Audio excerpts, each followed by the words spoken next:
Hello, welcome to the Rogers Gardens channel. I am Sarah Smith. I'm a horticulturalist here at Rogers Gardens, and today I'm going to be talking to you about some of the new Waterwise trends that we're seeing in 2021. We are running into a drought, so this is a really important thing to really think about, and I'm going to show you some really great, fun, beautiful ways that you can be water-wise in your garden this year.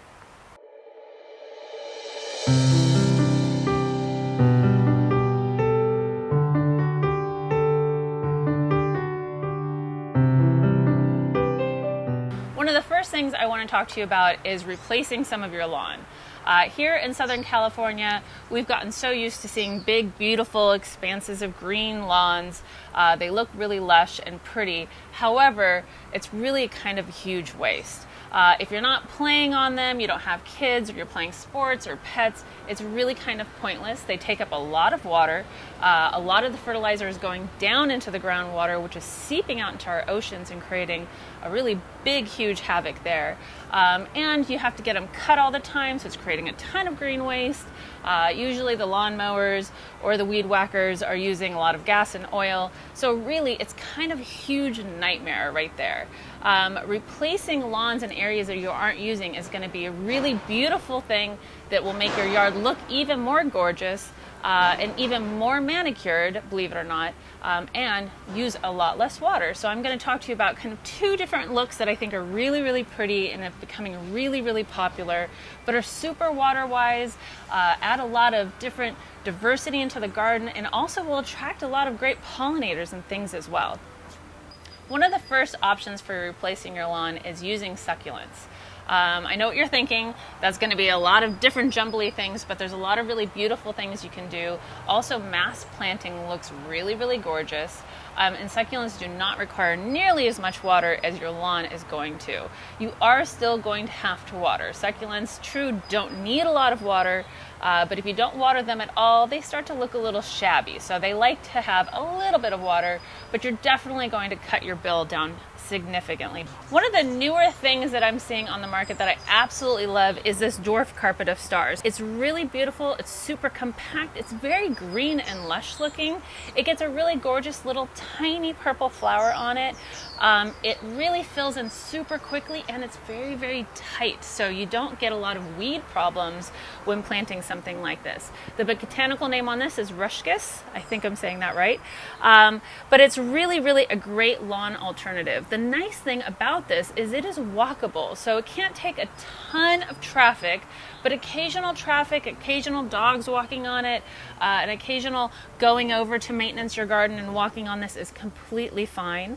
And then there's tons of different really beautiful succulents like these echeverias. These look beautiful when you're mass planting them, and adding the two together would be amazing. So you can plant this as the main ground cover, and then you can do a beautiful swath of different kinds of succulents and cut down that water bill significantly, and really add some beauty and dimension to some areas that otherwise are just kind of plain and boring because it's just filled with plain grass. So it really does add a lot of dimension to your yard when also being very water-wise.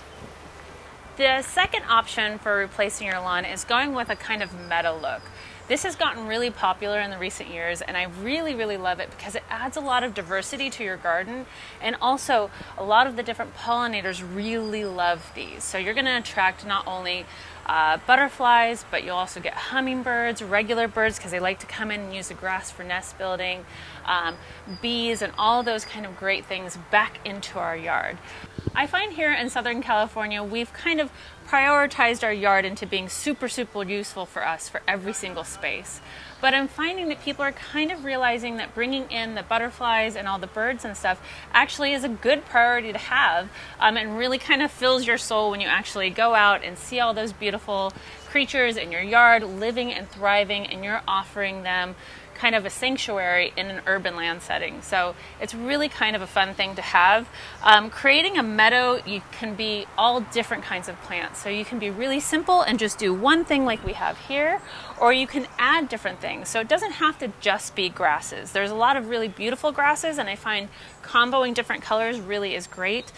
You can do things that are gray and variegated and green. So we have carex and lavandra and cecularia here, but then also adding some flowers. In a meadow, you're going to see natural flowers coming up, so you're creating that kind of wild feel. And you can even do things like the native milkweed that we have here, so you're definitely going to bring in those monarchs. Adding things that are a hummingbird and butterfly source for nectar, so things like the gara and the armeria. There's even some great things like this native buckwheat. This attracts a ton of pollinators, gets a really beautiful white colored flower that the pollinators absolutely love, and the penstemon too. Believe it or not, this is actually a California native. Look at that color. Isn't that so pretty? So this really adds a lot of dimension, adds a lot of biodiversity for all the critters that you want to attract to your garden. So creating a meadow look in your yard is really fulfilling. It's really, really fun. You can do a lot of different things. I do think things typically look really nice in mass planting, so you don't want to do a lot of onesies and twosies to create that meadow look, because naturally you're going to have big swaths of one kind of plant. But it's a really, really fun way to kind of even fulfill your soul when you go out there and you see a hummingbird drinking out of a native plant right there in your yard. That really does become a good priority to have in your yard and in your life as well. The next thing I want to show you is doing succulents in baskets, hanging baskets, and containers. One of the Waterwise trends that I absolutely love is replacing succulents into hanging baskets and containers. Here at Rogers Gardens, we're really known for our beautiful hanging baskets. A lot of those hanging baskets, however, required a ton of water, especially in the summertime when you had to water them almost daily. So not only did it take a lot of water, but it took a lot of time and energy to make them really happy. We've slowly been adding really beautiful succulent hanging baskets into our collection, and I think they're absolutely gorgeous. You can get a lot of color in them. You can get lots of beautiful hanging succulents in them as well. So they give them a very lush feeling, but with half the maintenance and easily half the water, if not more. Also, smaller containers planted up with succulents are also a lot easier to maintain. So we sell a lot of these really beautiful containers here. And they're really nice because you can put them on a tabletop in full sun, and you don't have to worry about watering them constantly. So it really doesn't require a lot of water, doesn't require a lot of maintenance, and is absolutely lush and beautiful, but incredibly water-wise. So they're absolutely beautiful. So the last garden trend that's water-wise that I want to talk to you about takes no water at all. So it's garden art. I think a lot of people don't really think about incorporating garden art into their yard to take up significant space. But we do carry a lot of really beautiful garden art that really makes a big impact and doesn't require any water. So let me show you some of my favorite pieces we have here at Rogers. One of the great pieces we have is this garden bluebell stake. It actually has a small bell inside, so when you have any wind and movement, you actually have a really beautiful sound to it as well. Really, really great, and makes a nice impact, but doesn't require any water. My all-time favorite thing that we sell here is the kinetic spinners. These are so beautiful. We carry them in 3 different sizes. When they blow, they make really beautiful patterns. It's really eye-catching. We have small, we have a medium size, and then this is our extra large size. Really, really popular here at Rogers, and everybody loves these. We also carry some really beautiful sculptures from a local artist, Dustin Gimbel. They're always different, one of a kind, and super unique. I feel like they really lend themselves into modern gardens or into succulent gardens very well. They usually have a succulent kind of feeling to them, so they're usually these really beautiful towers. He gives them to us in all different colors, so you never know what you're going to find here.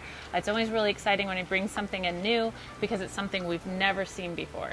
So whether you're a novice to the gardening world or someone who's been doing this for a really long time, I really do believe that gardeners tend to be really in tune with what's going on in the world.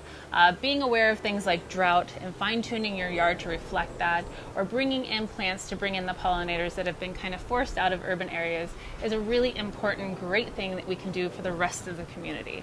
So some of the garden trends that you see going on now not only are really responsible for their environment, but are also very, very pretty and beautiful and can be incorporated to all different kinds of yards.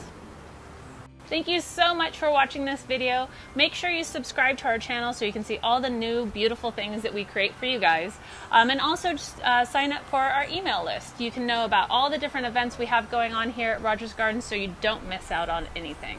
So be well, be safe, and happy gardening, everybody. Bye.